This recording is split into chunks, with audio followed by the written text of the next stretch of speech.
मैं महिमा Vishwakarma are public 24 India में आप सभी का स्वागत करती हूँ। आइए नजर डालते हैं कुछ मुख्य खबरें। वरिष्ठ महामंडलेश्वर श्री सोमेश्वर यति महाराज जी उपस्थित हैं। महाराज जी, आपका बहुत बहुत स्वागत है और आपसे जानना चाहेंगे कि सरस्वती पूजन के इस भव्य अवसर पर आप स्थानीय जनमानस के नाम अपने संदेश में क्या कहना चाहेंगे? सर्वप्रथम आज बसंत पंचमी के इस पावन अवसर पर हम सभी लोग माँ सरस्वती की आराधना करते हैं, क्योंकि जहाँ तक विदित है हमारी विद्या माँ सरस्वती की आराधना से ही संपूर्ण होती है। जितने भी हैं साहित्य है, संगीत है, कला है, यह सब माँ सरस्वती की आराधना से, माँ शारदा की स्तुति से ही संभव हो सकता है।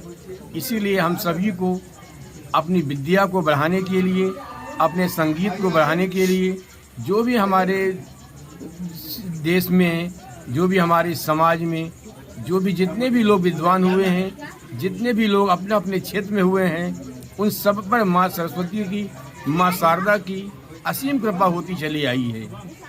बहुत अच्छी बात गुरुजी आपने बताई कि जिस पर माँ की कृपा होती है उस पर सभी देवताओं की कृपा सहज में ही होती है। लेकिन वर्तमान समय में मनुष्य जो है सनातन सुख तो चाहता है, लेकिन वो ऐसा क्या कारण है गुरुदेव की वो अचानक पाप की ओर खींचा चला आता है, मन उसका स्थिर क्यों नहीं रह पाता है? इसके लिए क्या आध्यात्मिक प्रयास करने चाहिए? ये मन तो चलायमान बताया गया हमारे यहाँ, और मन एवं मनुष्याणाम कारणम बंध मोक्ष से, मन ही मनुष्य के बंधन और मुक्ति का साधन है।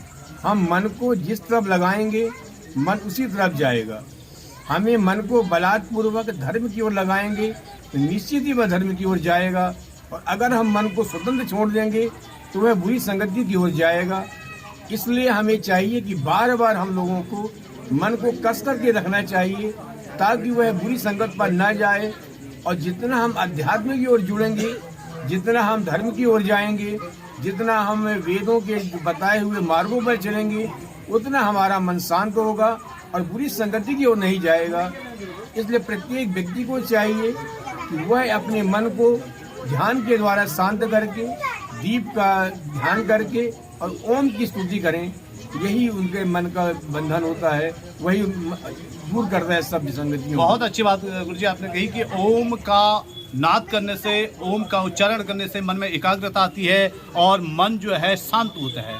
और आज आप इस शिवालय के प्रांगण में हैं और कुछ दिनों बाद शिवरात्रि की गुरुजी, तो शिवरात्रि, आने वाले शिवरात्रि के लिए आपने सुधामयी वाणी की धार से भगवान बराबर कोई दाता इस दुनिया में पैदा नहीं हुआ है, क्योंकि भगवान शिव अकारण ही लोगों पर कृपा करते हैं और भगवान शिव की आराधना निश्चित सहज होती है।